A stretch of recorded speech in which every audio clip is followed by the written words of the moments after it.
ইসলামী বাংলাদেশ করতে চাইলে শুধু বাংলাদেশকে নিয়ে ভাবলে হবে না, বাংলাদেশের পিছনে যে স্থানীয় আন্তর্জাতিক যে গ্লোবাল শক্তি সম্পৃক্ত ওই শক্তির কন্ট্রিবিউশন যেটা আছে ওইটা আপনার মাথায় রাখতে হবে। এবং তার জন্য খুব সেন্সিটিভ কথা বলবেন, এখানে বলানো দরকার, তার জন্য আপনাকে তায়েফে মনসুরার এজেন্ডার সাথে একাত্ম হতে হবে, আপনাকে তায়েফে মনসুরা চিনতে হবে আপনাকে। আমরা এমন একটা তৌহিদের কথা বলি, এমন একটা তৌহিদের ব্যাখ্যা আমরা দিই যে তৌহিদের ব্যাখ্যা সমকালীন শিরিক গুলোকে দেখিয়ে দেয়। মোমেনদের মধ্যে কিছু রয়েছে যারা আল্লাহর সাথে কৃত প্রমিজ এবং ওয়াদার ক্ষেত্রে তারা সত্যবাদী। এই সত্যবাদীর মধ্যে আবার দুইটা গ্রুপ। আল্লাহ পাক বলেন ফামিনহুম মান খাযা রাহবা ওয়া মিনহুম মান ইয়ানতাজির। কেউ কেউ যারা শাহাদাতের ভূমিয়ে সুদা পান করেছে, আল্লাহ পাক তাদেরকে বলেন ওয়া মিনহুম মান খাযা রাহবা, তারা তাদের দায়িত্ব শেষ করেছেন, তারা শাহাদাতের সুদা তারা পান করেছে। ওয়া মিনহুম মান ইয়ানতাজির, এবং আরেকটা অংশ আছে যারা অপেক্ষা করতেছে। জিহাদ এক জিনিস, জিহাদের ফ্যান্টাসি আরেক জিনিস, ঈমান এক জিনিস, ঈমানের ফ্যান্টাসি আরেক জিনিস, দাওয়াত এক জিনিস, দাওয়াতের ফ্যান্টাসি এক জিনিস। সব শিবির ছেলেরা আমি এদেরকে প্রাণ দিয়ে ভালোবাসি, কারণ ভারত বিরোধী অবস্থানের কারণে তারা মজলুম হয়েছে সেজন্য। কিন্তু তোমাদের মনে হীনমন্যতা কেন? তোমাদের নেতাদেরকে তারা ফাঁসির মঞ্চে পাঠিয়েছে, তোমরা ভুলে যাইও সেটা। ওয়ালাম্মা রাআল মুমিনুন আল আহজাব ক্বালু হাযা মা ওয়া'আদানা আল্লাহু ওয়া রাসূলুহু ওয়া সাদাকাল্লাহু ওয়া রাসূলুহু ওয়া মা যাদাহুম ইল্লা ঈমানান ওয়া তাসলিমা। বলতেছে সাহাবায়ে কেরাম যখন চতুর্দিকে বহুজাতিক বাহিনীর শ্বাস রব দেখতো, মা যাদাহুম ইল্লা ঈমান ওয়া তাসলিমা, তখন তাদের ঈমান তাদের বৃদ্ধি পেত। আসসালামু আলাইকুম ওয়া রাহমাতুল্লাহি ওয়া বারাকাতুহু। ইন্নাল হামদালিল্লাহি নাহমাদুহু নাস্তাঈনুহু ওয়া নাস্তাগফিরুহু ওয়া নু'মিনু বিহি ওয়া নাতাওয়াক্কালু আলাইহি ওয়া নাউযু বিল্লাহি মিন শুরুরি আনফুসিনা ওয়া মিন sayyiati a'malina man yahdihillahu fala mudilla lahu wa man yudlilhu fala hadiya lahu.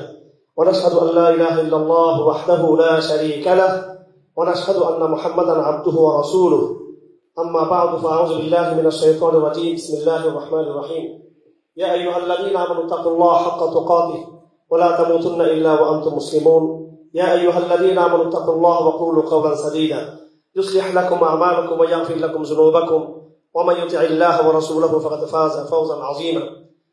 ثم أما بعد، قال الله سبحانه وتعالى في محكم تنزيله: لقد كان لكم في رسول الله أسوة حسنة لمن كان يرجو الله واليوم الآخر وذكر الله كثيرا. ولما رأى المؤمنون الأحزاب قالوا هذا ما وعدنا الله ورسوله وصدق الله ورسوله وما زادهم إلا إيمانا وتسليما. من المؤمنين رجال صدقوا ما عاهدوا الله عليه فمنهم من قضى نحبه ومنهم من ينتظر وما بدلوا تبديلا. وعن معاوية بن أبي سفيان رضي الله تعالى عنه قال: سمعت النبي صلى الله عليه وسلم يقول: من يريد الله به خير يفقهه في الدين وإنما أنا قاسم والله يعطي. ولن تزال هذه الأمة قائمة على أمر الله لا يضرهم من خذلهم حتى يأتي أمر الله. وعن أبي هريرة رضي الله تعالى عنه قال: سئل رسول الله صلى الله عليه وسلم أي الناس أكرم؟ قال: أكرم الناس عند الله أتقاهم. قالوا: ليس عن هذا أسألك. قال: فأكرم الناس عند الله يوسف نبي الله ابن نبي الله ابن نبي الله ابن خليل الله. قال: ليس عن هذا أسألك. قال: فعن معاد العرب تسألوني خيارهم في الجاهلية خيارهم في الإسلام. সম্মানিত অডিয়েন্স, সকল প্রশংসা আল্লাহ পাক সুবহানাহু ওয়া তাআলার। এরপরে আজকে যারা এই আয়োজন করেছেন তাদেরকে ধন্যবাদ জানাচ্ছি। কালেমার সাথে সম্বন্ধযুক্ত বিভিন্ন প্রান্তের ভাইদেরকে একসাথে আপনারা এখানে সূত্রবদ্ধ করেছেন, একটি অডিয়েন্সে আপনারা জমায়েত করেছেন। আমার ভাইরা, আমি আমার আলোচনার শুরুতে অত্যন্ত বেদনার সাথে এবং সাথে সাথে আনন্দের সাথে স্মৃতিচারণ করতে চাই ফিলিস্তিনের চলমান জিহাদের অন্যতম সেপাহ সালার আর শেখ ইয়াহিয়া সিনওয়ার রাহিমাহুল্লাহ তাআলা গতকাল শাহাদাত বরণ করেছেন। এটা আমাদের জন্য যুগপৎ একটি আনন্দ এবং যুগপৎ একটা আমাদের জন্য অত্যন্ত বেদনাদায়ক ঘটনা। একজন মুসলিম হিসেবে আমাদেরকে অবশ্যই এই হত্যার প্রতিশোধ এবং এই ধ্বংসযজ্ঞের যে ইন্তেকাম সেটার প্রতিজ্ঞা আমাদের সকলে থাকতে হবে। ইয়াহিয়া সিনওয়ারের এই হত্যার প্রতিশোধ স্বরূপ আমরা সকলে যারা যেখানে আছে, আমরা যারা প্রবাসী যারা আছি এবং দেশে যারা আছি, আমরা কমপক্ষে ইসরায়েলি সকল পণ্য বয়কটের মধ্য দিয়ে আমরা তাদের সাথে সংহতি প্রকাশ করতে পারি, আমাদের ফিলিস্তিনের যোদ্ধাদের ভাইদের সাথে, মুজাহিদদের সাথে, এবং এই প্রতিশোধে আমরা কিছু অংশগ্রহণ করতে পারি। আমার ভাইয়েরা, আমি যে আয়াতটুকু তেলাওয়াত করেছি এখানে রাসূলুল্লাহ সাল্লাল্লাহু আলাইহি ওয়াসাল্লামের ওনাকে আদর্শ হিসেবে লাকাদ কানা লাকুম ফি রাসূলিল্লাহি উসওয়াতুন হাসানাহ, মডেল এবং আদর্শ হিসেবে আল্লাহ পাক সুবহানাহু ওয়া তাআলা রাসূলকে ঘোষণা দিয়েছেন। এবং চমৎকার ব্যাপার হলো এই আয়াতটি আমরা সকলে পড়ে থাকি সিরাত রাসূলের নিরহ আলোচনা এবং নেগেটিভের মধ্যে। সিরাত রাসূল বলতে যেন আমাদের মধ্যে একটা সুফিজম, একটা এই কেবল নৈতিকতার তাড়না থেকে কিছু বয়ানকে আমরা এখানে হাজির করার চেষ্টা করি। কিন্তু আপনি দেখবেন এই গুরুত্বপূর্ণ আয়াত এবং সবচেয়ে একটা মৌলিক আয়াত সিরাত সম্পর্কে, যেখানে রসুলকে আমাদের মডেল হিসেবে উপস্থাপন করা হয়েছে, এই আয়াতটি কোরআনে কারীমের যুদ্ধ বিষয়ক আয়াত সূরাতুল আহজাবে কিন্তু এই আয়াতটি পাওয়া যায়। এবং কোরআন কারীম বুঝার ক্ষেত্রে আমরা যেটা ভুল করে থাকি সেটা হলো, যেমন ধরুন ইন্নামা ইয়াখশাল্লাহ মিন ইবাদিল উলামা, এই আয়াতটা আমরা বলি যে আলেমরা আল্লাহকে সবচেয়ে বেশি ভয় করে, কিন্তু আয়াতের কিন্তু আগে পরে অনেক কথা আছে। এখানে আল্লাহ পাক সুবহানাহু ওয়া তাআলা চিন্তার কথা বলেছেন, জ্ঞান বুদ্ধির কথা বলেছেন এবং জগৎ সৃষ্টির রহস্য উদ্ঘাটনের কথা বলেছেন। সেখানে পাহাড়ের কথা বলেছেন, পাহাড়ের বৈচিত্র্য, জন্তুর বৈচিত্র্য, মানুষের বৈচিত্র্য, ডাইভার্সিটি সৃষ্টি, এগুলো বলে টলে এরপরে আল্লাহ বৃষ্টির কথা বলেছেন। সৃষ্টিতাত্ত্বিক আলাপ করে তারপর আল্লাহ বলতেছেন একদম ওই আয়াতের মধ্যে নতুন কোন আয়াত না, ইন্নামা ইয়াখশাল্লাহ মিন ইবাদিল উলামা, যারা এগুলো চিন্তা করে, যারা এগুলো ভাবে, তারা আল্লাহকে ভয় করে। সৃষ্টিতাত্ত্বিক আলোচনা এটা। এখন আমরা আয়াতের আগের অংশ পরের অংশ সব বাদ দিয়ে একেবারে আক্ষরিকভাবে আমরা বলি যে আলেম মানে সে আল্লাহকে ভয় করবে। আলেম মানে সে কোনো আল্লাহকে ভয় করবে তা না। আলেম অবশ্যই উনি আলেম সু হবেন না, আবার তিনি আলেম হবেন রসুলের যেই প্যারামিটার রেসালতের এবং সাহাবে কেরামদের সালাফের যে মানদণ্ড, সেই মানদণ্ডে উত্তীর্ণ আলেমে কেবল ইয়াখশাল্লাহ মিন ইবাদিল উলামার মধ্যে পড়ে। আমার ভাইরা, এটা আমি এই জন্য বলতেছি কোরআনে কারীমের আয়াতগুলোকে বিচ্ছিন্ন করে উপস্থাপন করা চলবে না। এই আয়াত আমি বিশেষ করে আজকে আসলে অনেক আবেগ আমার মধ্যে কাজ করতেছে, আমার কান্না আসতেছে আসলে গতকালকে থেকে, যেভাবে নির্মমভাবে একজন মুসলমানকে শহীদ করা হলো। এবং আমার মনে হয়েছে তিনি প্রথমে মিজাইল আক্রমণে এটাকে ধ্বংসস্তূপে পড়ে তিনি আগে আহত হয়েছিলেন, এরপরে তিনি ধ্বংসস্তূপে চাপা পড়েছেন, এরপর তাকে কিন্তু গুলি করা হয়েছে, কিন্তু মাথায়, এবং সম্ভবত তাকে গুলি করা হয়েছে। এটা শুধু নিছক কোন পাথরের আঘাত না, এটা গুলির আঘাত। এবং আমাদের এই মুসলিম নেতার মুজাহিদের কমান্ডার, তার লাশটা এখনো কাফেরদের হাত রয়ে গেছে। এই মুহূর্তগুলো, এই সময়গুলো আমাদের জন্য খুবই বেদনাদায়ক এবং আমাদের প্রত্যেকের মধ্যে একটা প্রতিশোধের প্রচন্ড আমাদের মধ্যে স্পৃহা এখানে কাজ করা উচিত আমাদের। এবং ঠান্ডা মাথায় আমরা সময় মতো, সুযোগ মতো, জায়গা মতো অবশ্যই আমরা সেই প্রতিশোধ আমাদের শত্রুদের কাছে আমরা নিয়ে বলবেন ইনশাআল্লাহ। তো ওনার কথা বলতে গিয়ে আল্লাহ পাক বলতেছেন যে সত্যবাদী এবং মিথ্যাবাদী যারা মিনাল মুমিনিনা রিজালুন সাদাকু মা আহাদুল্লাহ আলাইহি, মুমিনদের মধ্যে কিছু রয়েছে যারা আল্লাহর সাথে কৃত প্রমিজ এবং ওয়াদার ক্ষেত্রে তারা সত্যবাদী। এই সত্যবাদীর মধ্যে আবার দুইটা গ্রুপ আল্লাহ পাক বলেন ফামিনহুম মান খাদা রাহবা ওয়া মিনহুম মান ইয়ানতাজির। কেউ কেউ যারা শাহাদাতের ভূমিয়ে সুদা পান করেছে, আল্লাহ পাক তাদেরকে বলেন ওয়া মিনহুম মান খাদা রাহবা, তারা তাদের দায়িত্ব শেষ করেছেন, তারা শাহাদাতের সুদা তারা পান করেছে। ওয়া মিনহুম মান ইয়ানতাজির, এবং আরেকটা অংশ আছে যারা অপেক্ষা করতেছে। ওমা বাদদালু তাবদীলা। এরপর আল্লাহ পাক মুনাফিকদের কথা আলোচনা করছেন এই আয়াতের মধ্যে, আয়াতের শেষে মুনাফিকদের কথা আলোচনা করছেন। তাহলে সত্যবাদী হতে হলে সূরাতুল আহজাব আমাদেরকে স্পষ্টভাবে বলেন হয়তো শহীদ হতে হবে কিংবা শাহাদাতের তামান্না অন্তর রাখতে হবে। আমি জানি না ইদানিং আমার আলোচনাগুলোতে আমি এগুলো দিয়ে কথা শুরু করতে চাই, কারণ প্রত্যেকটা আলোচনা এরকম অডিয়েন্স আমাদের চেয়ে আরো স্মার্টলি আরো অন্যান্য সংগ্রহগুলো করে থাকে, আরো আগে করে আসছে। প্রায় 3 দশক ধরে এগুলো আমি নিজে দেখে আসতেছি। আমিও নিজে অনেক সেমিনার, আজকে প্রায় 25টা বছর বা 30 বছর কাছাকাছি এইসব সেমিনার দেশে বিদেশে দেখে আসছি, নিজেও সম্পৃক্ত ছিলাম। আমি খুব বেশি এখান থেকে অনেক বেশি আশাবাদী, আমাকে ক্ষমা করবেন এইভাবে কথা বলার জন্য। আমি আশাবাদী ওই সময় যদি আমরা এই অডিয়েন্সকে যদি আমরা একদম ঈমান এবং নেফাকের মানদণ্ডে দাঁড় করিয়ে দিতে পারি, আমরা তখন আমরা সফল হবো। আর এমনি বুদ্ধিভিত্তিক আলাপ করে, আলাপের ফ্যান্টাসি করে, এটা কিন্তু কাজের কাজ হবে না। জিহাদ এক জিনিস, জিহাদের ফ্যান্টাসি আরেক জিনিস। ঈমান এক জিনিস, ঈমানের ফ্যান্টাসি আরেক জিনিস। দাওয়াত এক জিনিস, দাওয়াতের ফ্যান্টাসি এক জিনিস। আমরা দাওয়াত দেওয়ার জন্য কেউ দাঁড়িয়েছি, জিহাদের কথা বলার জন্য দাঁড়িয়েছি, তৌহিদের একেবারে আপসহীন অর্থকে প্রচার করার জন্য এখানে এসেছি। এখানে ফ্যান্টাসি করার কোনো সময় আমাদের নেই, সুযোগ নেই। আমরা এখানে যত সেমিনার করি ওরা আমাদেরকে মেরে ফেলবে, কিন্তু এখানে তারা ভুল করবে, এখানে তারা অ্যাটাক করবে, আজ হোক কাল হোক পরশু হোক তারা সেটা করবে। আপনি মনে করবেন না যে আমি যদি জিহাদের দায়িত্ব আদায় না করি আমি তাহলে বেঁচে যাবো। যারা আমরা মসজিদে আসে তারা মসজিদে মারবে আমাদেরকে, তারা আমাদের ঘরে মারবে, তারা আমাদের সাথে, আমাদের স্ত্রীর সাথে বেডরুমে থাকা অবস্থায় তারা আমাদেরকে হত্যা করবে। আমাদের এরকম বড় বড় সুন্দর সুন্দর দামি দামি হল রুমে তারা আমাদেরকে মেরে ফেলবে আপকামিং দিনগুলোতে। এটাই হবে, এটা তারা এসে আচরণগুলো করবে। এই জন্য আমার ভাইরা, আল্লাহ পাক সুবহানাহু ওয়া তাআলা মুমিনদের, সত্যবাদী মুমিনদের কথা বলেছেন, তাদের অন্তরে হয়তো শাহাদাতের তামান্না থাকবে কিংবা তারা শহীদ হয়ে যাবে। এবং এই বয়ানটাকে আল্লাহ পাক সুবহানাহু ওয়া তাআলা সূরাতুল আহজাবের রাসূলুল্লাহ সাল্লাল্লাহু আলাইহি ওয়াসাল্লামের সিরাতের সাথে যুক্ত করে কথাটা বলেছেন। লাকাদ কানা লাকুম ফি রাসূলিল্লাহ উসওয়াতুন হাসানাতুন লিমান কানা ইয়ারজুল্লাহ ওয়াল ইয়াউমাল আখির ওয়া যাকারাল্লাহ কাসীরা। এখানে রাসূলের সিরাতের আলোচনা করে আল্লাহ পাক শহীদদের কথা বলেছেন, সত্যবাদীদের কথা বলেছেন, এবং সাহাবায়ে কিরামদের তিনি প্রশংসা করে বলতেছেন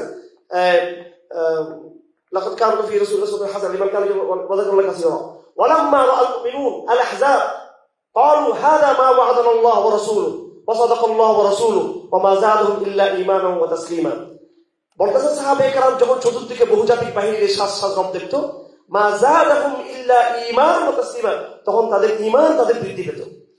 আমার ভাইরা, সিরাত রাসূলের এই আলাপ দিয়ে আমি শুরু করলাম। এটা বাস্তবমুখী একটা আলাপ। আল্লাহ পাক সুবহানাহু ওয়া তাআলা আমাদেরকে নতুন সমাজ বিনির্মাণ যেটা হবে, সিরাতের সমাজ বিনির্মাণ হবে, এবং এই নতুন সমাজ বিনির্মাণের জন্য যে চিন্তা আমরা করব সেটা সিরাতের আলোকে চিন্তা করব, এবং তার যে পুনর্গঠন, বর্তমান যে জাহেলিয়ার যে জমানা চলতেছে, এটার বৈশিষ্ট্য কি? এটার বৈশিষ্ট্য হলো এই টলারেন্স। এখানে আমাকে একদম রাশিয়ার বলশেভিক বিপ্লবের পরে যেটা হয়েছিল সে আচরণ আমার সাথে করা হচ্ছে না। চীনের মুসলমানরা যে পরিস্থিতির মুখোমুখি, বিশ্বের মুসলমানরা কিন্তু সেই পরিস্থিতির মুখোমুখি না। একেবারে জিরো টলারেন্স। ঈদ করতে পারবে না, রোজা রাখতে পারবে না, মসজিদে তালিম চলবে না, এরকম না। আমি কয়েকজনকে শেয়ার করেছি আরো কয়েক মাস আগে, চীনে মুসলমানদেরকে মসজিদ থেকে গ্রেফতার করে নিয়ে যাওয়া হচ্ছে, তালা লাগিয়ে দেওয়া হচ্ছে। এবং বলশেভিক আন্দোলন পরবর্তী রাশিয়াতে এই আচরণগুলো হয়েছিল। বর্তমান ক্রাইসিসটা বলশেভিক উত্তর চাইনা, রাশিয়াতে যেটা হয়েছিল সেই ক্রাইসিসটা। আপনি আমেরিকাতে যাবেন, সুন্দর সুন্দর মসজিদ দেখবেন আপনি আমেরিকাতে। আমার ভাই আছে এখানে, যাক আমি নাম নিতে চাই না, ইয়ামিন ভাই, আমাদের বড় ভাই, মাশাআল্লাহ আমেরিকা যাচ্ছেন আসতেছেন, দাপড়ে বেড়াচ্ছে পুরো আমেরিকা। আর আমার একবার আমাদের ফ্যামিলি থেকে লন্ডনের জন্য একবার পাসপোর্ট গুলো জমা দেওয়া হয়েছিল, তারা খুব ঘৃণার সাথে তারা পাসপোর্টটা প্রত্যাখ্যান করছে আমাদের।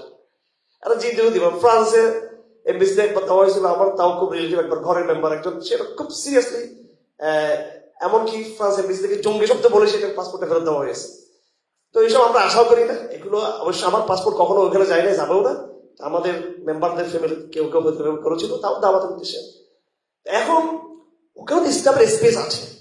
আমেরিকাতে আপনার এই যে সবচেয়ে সুদভিত্তিক ব্যাংক, যে আপনার কি নাম এটা, সিটি ব্যাংক আমেরিকান, এখন আমাদেরও তো অনেক শেখরা, অনেক ওস্তাদরা সিটি ব্যাংকের শরিয়া অ্যাডভাইজার।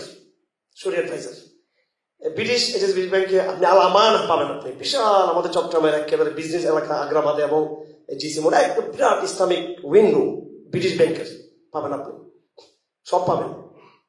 তো আরো কাছে উদাহরণ দিই, এই যে আমরা এখানে আলোচনা করতেছি, একটা মোবারক একটা রজনীতে তৌহিদের কথা বলতেছি, আমাদের পাশেই তো মূর্তি দাঁড়িয়ে আছে, দেখছেন নামাজের সময়।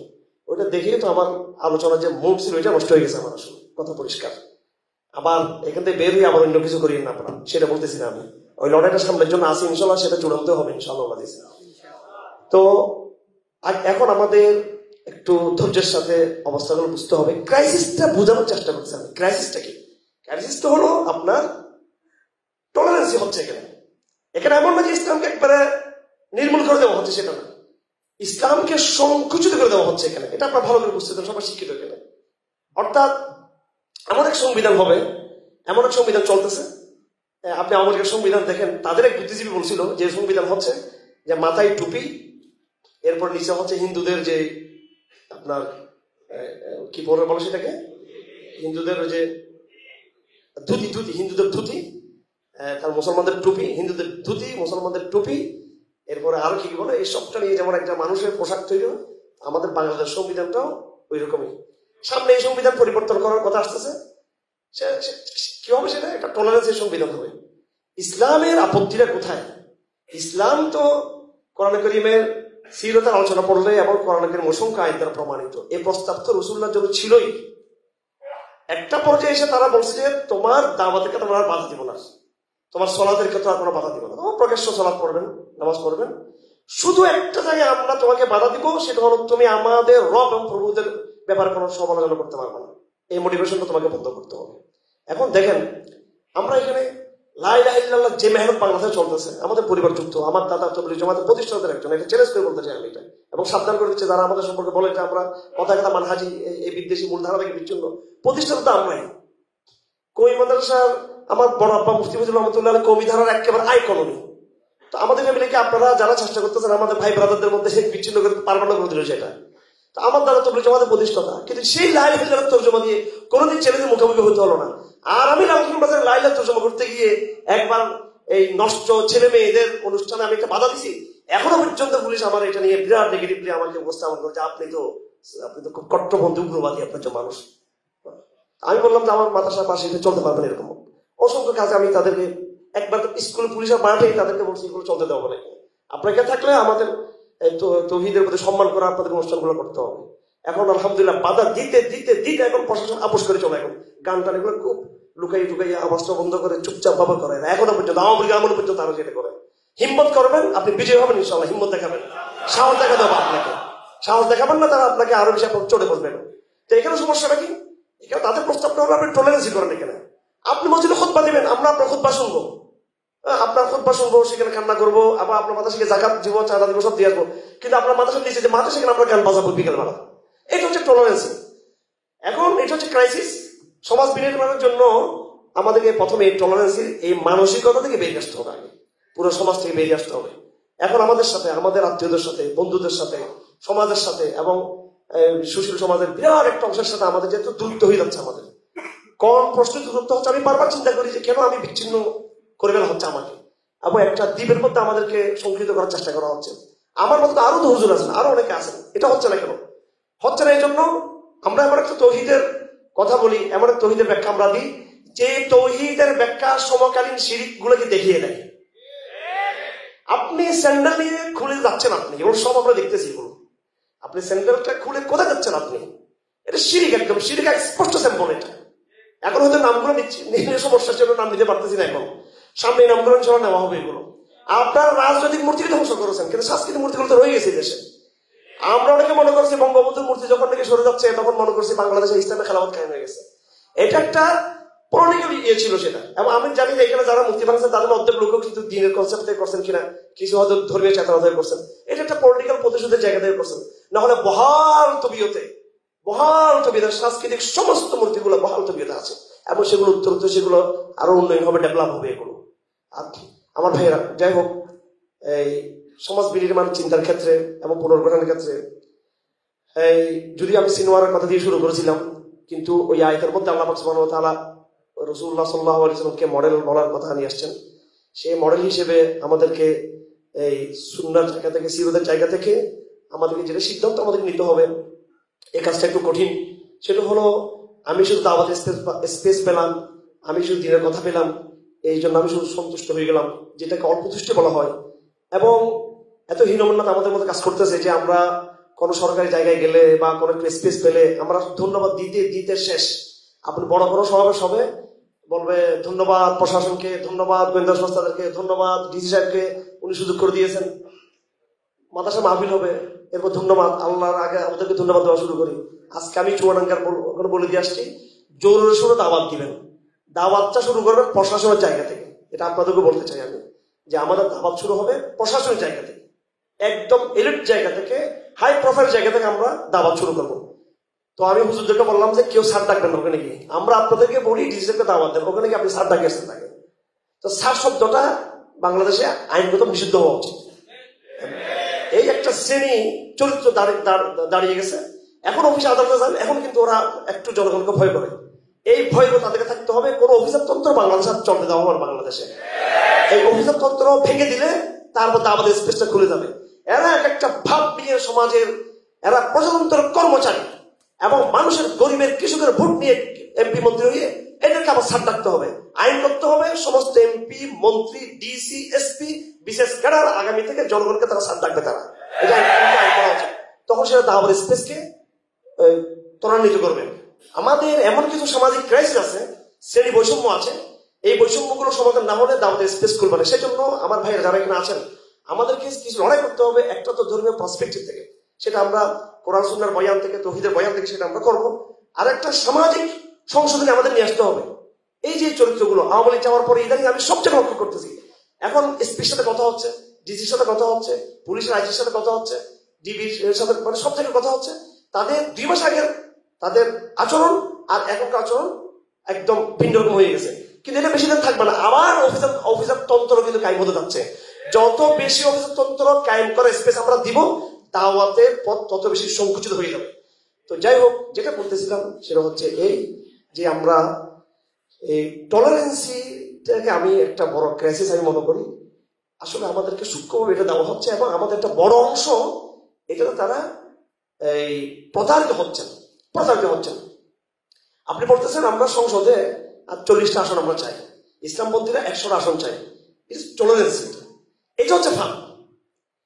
ওরা জিরো টলারেন্স এই নীতি হচ্ছে, এটা পাগলা নীতি, ওরা সেটা করবে না। এটা ভারতের নীতি, এটা ইন্ডিয়ান যারা গরু পেশাব খায় তাদের নীতি। এটা এই গরুর পেশাব খায় এই নীতি দিয়ে কোনো বিশ্ব জয় করতে পারবে না। আমেরিকান নীতি ট্যালেন্ট নীতি, এটা ম্যাচিউর ট্যালেন্ট, খুব এদের নীতিগুলো খুব সূক্ষ্ম নীতি।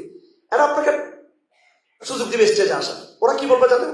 ওরা বলবো যে ঠিক আছে, একজন হেজাব পরা মেয়ে, এখানে মেয়েদের আলোচনা হবে, উপর কোনো মেয়েরা থাকবে, ছেলে নিজে থাকবে, আর হারুন সাহেবের পাশে হারুন সাহেবের স্ত্রীও কিছু কথা বলবেন এখানে আসে। যদি এখানে আসে দেখবে প্রথম বিরাট ছবি চলে আসবে এখানে আমার। আর আমি 1 লাখ মানুষের সমাজ করলো, সেই ছবি জিন্দেগিতেও দিবে না। যেই আমার বউকে যদি আমি আর যদি আমরা মুখটা খুলে দিতে পারি, আবার যদি বলি যে এরকম মুখটা খোলা ইসলাম যথেষ্ট অবকাশ আছে, শুধু চুল ঢাকলে হবে, তাহলে তো এটা আগের শেষ পৃষ্ঠে আসলে তখন এটা পদপৃষ্ঠে চলে আসবে ছবি সব। এই এমন একটা ইসলামের প্রকল্প নিয়ে তারা কিন্তু আগাচ্ছে। কিন্তু আপনি দেখবেন এখন প্রথমত কিন্তু একটু ইসলাম প্রশ্নে একটু ছাড় দিচ্ছে, কিন্তু ইদানিং এটা হচ্ছে মডার্ন ইসলামকে তারা ছাড় দিচ্ছে। আমি খুব গভীরভাবে লক্ষ্য করতেছি, তারা জিন্দেগিতে জামাত ইসলামের নাম তারা আনে নেই। এই জামাত ইসলামের নেতাদেরকে ফাঁসির মঞ্চে পাঠিয়েছে। দায়িত্বহীন ভাষায় বলতে চাই, যারা আজকে আমার ভাইয়েরা, তোমরা আমাদের বন্ধু, জামাত শিবিরের ভাইয়েরা, ছেলেরা, তোমরা আমার সহযোদ্ধা। বিগত 16 বছর তোমাদেরকে সঙ্গে নিয়ে ফেসিবাদের বিরুদ্ধে লড়াই করেছি, একসাথে রিমান্ডে মার খেয়েছি, নির্যাতিত হয়েছি।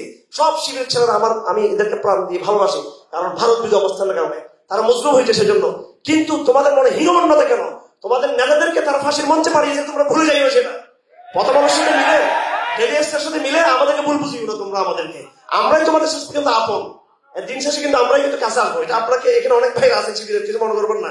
হ্যাঁ, এটা কেন্দ্রে পৌঁছাবেন, সেটা আমরা আপনাদের আপন, আপনারা আমাদের আপন। এই প্রথম আলো ডেলিয়েস্টের সাথে কেউ পারবেন না। আগামী বাংলাদেশে একটা ফাঁদ তৈরি হচ্ছে। আগামীদের বাংলাদেশে হাসিনা ছিল একটা দামিশ, অশিক্ষিত, অর্ধশিক্ষিত এবং তার কোন পরিকল্পনা একটা মূর্খ। এই মূর্খ শত্রুর সাথে লড়াই করা সহজ ছিল। ফাঁসি দিন, মারি দেন, দমাই দেন, ৭৫, এটা সহজ তাদের সাথে লড়াই করা। এখন যে শত্রু আসতেছে সেটা সুচতুর শত্রু। সে ইসলামকে স্পেস দিবে, বলবে যে আপনার ওয়াইফ ওইখানে বোরকা পরে আপনার পাশে দাঁড়াকে গেলে, এটা বলবে। এবং এবার অর্ধেক মডেল মুসলমান এটা সমর্থন করবে না, দরকার আছে, এটা কৌশল হিসেবে দরকার আছে, সেটা যেটা মানুষ বুঝুক যে ইসলামে নারীদের মর্যাদা রয়েছে এখানে। মন্দিরে চলে যাচ্ছে আমরা। বিগত 16 বছরে কোন ইসলামিক ব্যক্তি মন্দিরে যায় নাই, উত্তরী করে নাই, সঙ্গীত গায় নাই, এবং সেখানে গীতা পাঠ করে নাই। এই সরকার পতন হতে না হতে এই নতুন অবস্থাতেই আমরা কি শুরু করছি এগুলো। মাত্র 1-1.5 মাসে আমাদের এমন নৈতিক অধপতন, আমাদের টলারেন্সিতে কাবাসি দিয়ে আমরা এমন ভাবে ধ্বংস হয়ে যাচ্ছি। আগামী 10 বছর 15 বছর কি হবে এই বাংলাদেশের বুঝতেছি না। এই জন্য আমি আগের সেমিনারে বলেছি, আগে যে চ্যালেঞ্জটা ছিল সেটার চেয়ে বড় চ্যালেঞ্জ এখন তৈরি হয়েছে। এজন্য আগামী দিনের পুনর্গঠনে আমাদেরকে টলারেন্সিকে চ্যালেঞ্জ হিসেবে নিতে হবে। আমাদেরকে দেয়ার ইজ নো টলারেন্সি। ইসলাম প্রশ্নে এখানে কোনো টলারেন্সি কুফরের সাথে হবে না। আমি কি বলছি যুদ্ধ শুরু করার জন্য? আমি যুদ্ধ শুরু করতে বলি নাই। আমি চিন্তার জায়গা থেকে পরিশুদ্ধ করতে বলতেছি। আমি আমার তৌহিদের নেগেটিভ, আমার তৌহিদের চিন্তা, আমার তৌহিদের থিঙ্কিং, এখানে কোনো আপোষ থাকতে পারবে না। এখানে এমন কোন তৌহিদের বয়ান এখানে আমি চাই না যে তৌহিদ আমাকে আপোষ করতে বলবে। আমি এমন এক তৌহিদ চাই যে তৌহিদ আমাকে সমাজের প্রত্যেকটা শিরিকের প্রত্যেকটা আইকনকে চিহ্নিত করে দেবে, স্পষ্ট সে সবগুলো বিশেষ কথা বলবে। লড়াই করতে বলতেছি না, অ্যাপ্রোচ অ্যাকশনের কথা আমি বলতেছি না, চিন্তাটা ঠিক করতে বলতেছি। যেহেতু এখানে চিন্তার কথা আছে, সম্ভবত শিরোনামে যেটা দেখলাম চিন্তা এবং পুনর্গঠনের প্রক্রিয়া আসতেছে পরে, আগে চিন্তা ঠিক করতে হবে। এই জন্য আল্লাহ পাক সুবহানাহু ওয়া তাআলা আমাদেরকে এই প্রতারণা থেকে আমাদের রক্ষা করুন। একটা এক্সপেরিমেন্ট কতবার ফেল করতে পারে। টলারেন্সের experiment, that was the failed experiment. Islamic banking বলি, ইসলামিক গণতন্ত্র বলি, যেটাই বলি, এটা একটা ফেইল্ড এক্সপেরিমেন্ট। বারবার এখানে অনেক হয়তো মনে কষ্ট পাতে পারেন, কারণ আমাদের অডিয়েন্সের সব ধরনের লোকরা থাকে। আমি একটা কথা বলে দিচ্ছি, যারা আমরা বিশুদ্ধভাবে কথা বলতে চাই, আমাদের ভাষা একটু নরম হওয়া উচিত, সেটাও বুঝি আমরা। একদম নসিহার ভাষায় বলতেছি এটা। ভাই, আমার মনে কোনো বিদ্বেষ নেই, আমি অনেক ভালোবাসি সবাইকে। আগামী দিনে বাংলাদেশ সবাইকে নিয়ে গড়বো আমরা ইনশাআল্লাহ। আলেমদেরকে নিয়ে, ওলামাদেরকে নিয়ে, যারা ইসলামী রাজনীতি করে তাদের সবাইকে রাখবো আমাদের। এবং ইসলামী রাজনীতিবিদদের মধ্যে আসলে যথেষ্ট ওনাদের মধ্যে আবেগ আছে, ওনারাও চায় ভারত যদি এখানে হামলে পড়ে গণতান্ত্রিক ইসলামী দলগুলো কিন্তু তারা লড়াই করবে, যুদ্ধ করবে। কিন্তু আপনাদের একটু ক্ষমা করবেন, আপনাদের একটু পড়াশোনার দরকার, আর একটু আপনার তৌহিদের পাঠটা পড়া দরকার, কোরআনকে আর একটু পড়া দরকার। আপনার অহংকার করিয়েন না, আপনার একটু পড়াশোনাতে একটু, আমার মনে হয় একটু, এখন এটা বললে বলবো আকাবাররা কি বুঝে নেয় নাকি, এটা বলবো না আবার। তো সেটা জব হচ্ছে, আজ থেকে 40 বছর, 50 বছর, 60 বছর আগে এটা একটা নিউ চ্যালেঞ্জ ছিল আমাদের জন্য, যে ব্রিটিশরা চলে যাওয়ার পরে আমরা, ব্রিটিশ চলে গেল হঠাৎ করে, এখন ইসলামের একটা স্পেস তৈরি হয়েছে, তাহলে আমরা কিভাবে আমরা রিমেকিং করব, রিফর্ম করব, আমরা ইসলামী সমাজে বিনির্মাণ কিভাবে করব। তো তারা একটা গণতন্ত্র রেখে গেল, ওলামারা গণতন্ত্র আগে কখনো দেখাও নেই, শুনেও নেই, পড়েও নেই, নতুন একটা জিনিস ব্রিটিশরা দিয়ে গেছে। তো তারা বলতে লাগলো যে এই জনগণ চাইলে সংসদ যাওয়া যায়। তো আল্লাহ বললো তাই নাকি, জনগণ চাওয়াটা তো ফেকি বা সেটা শাহাদতের মতো। তো তারা বললেন শাহাদত এটা, তারা ওয়াকালত বললেন এইবার ফেকি, এটাকে ফেকিয়াইজেশন করা হলো, এটাকে ইসলামাইজেশন করা হলো এটাকে। এবং আমি স্পষ্ট বলতে চাই, এটা তারা এখলাস থেকে করছেন। কিসের থেকে করছেন? তারা এখলাস থেকে করছেন ইজতিহাদ। একটা ইজতিহাদ, এই জন্য আল্লাহ পাক তাদেরকে সওয়াব দিবেন সন্দেহ ছাড়া। এবং নেজামুল ইসলাম পার্টির ইতিহাস আছে কিন্তু, পাকিস্তান বিনির্মাণের পিছনে, পাকিস্তানকে সঠিক রাস্তা রাখার ক্ষেত্রে এই গণতান্ত্রিক দল নেজামুল ইসলাম পার্টির বিশাল অবদান আছে, কেউ স্বীকার করতে পারবে না। কিন্তু আলটিমেটলি শেষ ফলাফল কিন্তু সেটা দিতে পারে নাই। কিন্তু কারণ এটা ফাঁদ, এটা ইতিহাসটা ওই সময় ভালো করে পড়লে বুঝলো যে এখানে যাওয়া যাবে না। এখন একটা জিনিস একবার ব্যর্থ হলো, দুইবার ব্যর্থ হলো, তিনবার ব্যর্থ হলো, চারবার ব্যর্থ হলো, আবার আমি বলবো যে এটা আকাবারদের পথ আমাকে চলতে হবে। ওই আকাবাররা এখন থাকলে তোমার লাঠি দিয়ে পিটাইতে পারবো, ঠিক আছে? যাই হোক, আমরাও আকাবারদের সন্তান। স্পষ্ট মুফতি ফয়জুল্লাহ বলে গেছেন রহমতুল্লাহ আলাইহি, আকাবারদের নাম নিচ্ছেন, আসেন এবার আকাবারদের এখানে, আকাবারদের এখানে আসেন, আমি দেখা দিই আকাবাররা কি বলো না বলে। মুফতি ফয়জুল্লাহ বলে গেছেন, ই সিয়াসাত নিস্তাদিনী আই আখি ই ওয়াহাম বুনিয়াদ ই হাম মাগরিবি, এই প্রচলিত রাজনৈতিক পন্থা, এটা নিস্তাদিন, এটা দ্বীন রাজনীতি নয়। ই ওয়াহাম বুনিয়াদ ই হাম মাগরিবি, এই প্রচলিত পন্থা এবং তার ভিত্তি সবটা হচ্ছে পাশ্চাত্যের। এটা উনি কে? Which one? উনি আনোয়ার শাহ কাশ্মীরের প্রতিনিধি, আনোয়ার শাহ কাশ্মীরের ছাত্র। তিনি বাংলাদেশের একজনই গ্রাম মুফতি ছিলেন, তিনি ছিলেন মুফতি ফয়জুল্লাহ রহমতুল্লাহ আলাইহি। তার আগেও ওইভাবে নাম ফেমাস হয় না, যদিও আরো মুফতি আবুল হাসান ছিলেন রহিমাহুল্লাহ তাআলা, ওনার নামটা বেশি প্রসিদ্ধ হয়েছে। এরপরে ওইভাবে আর কেউ নাম আসে নাই সেভাবে। এরপরে আসেন আপনি আরো যারা আকাবার আছে তাদের বক্তব্য, আসলে বক্তব্য আমরা দেখি উনি পাকিস্তান আন্দোলনে ওনার কন্ট্রিবিউশন ছিল, কিন্তু উনি ইসলাম ও রাজনীতি বইয়ের মধ্যে কি লিখে গেছেন।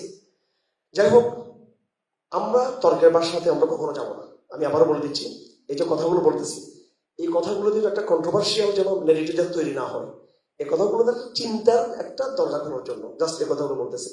দেখেন, আমাদের যারা এখানে ইসলামী রাজনীতিতে সম্পৃক্ত ভাইরা আছেন, আপনাদের উদ্দেশ্যে বলতে চাই, আমরা তো এই দেশে দাওয়ার কথা বলতেছি, এবং আপনারা অনেকে মনে করেন যে গণতন্ত্র সমালোচনা করেই আমরা সশস্ত্র বিপ্লব ডাক দিচ্ছি। এটা আমরা আমাদের কোনো বক্তব্য বলছি বাংলাদেশ সশস্ত্র বিপ্লব করার জন্য?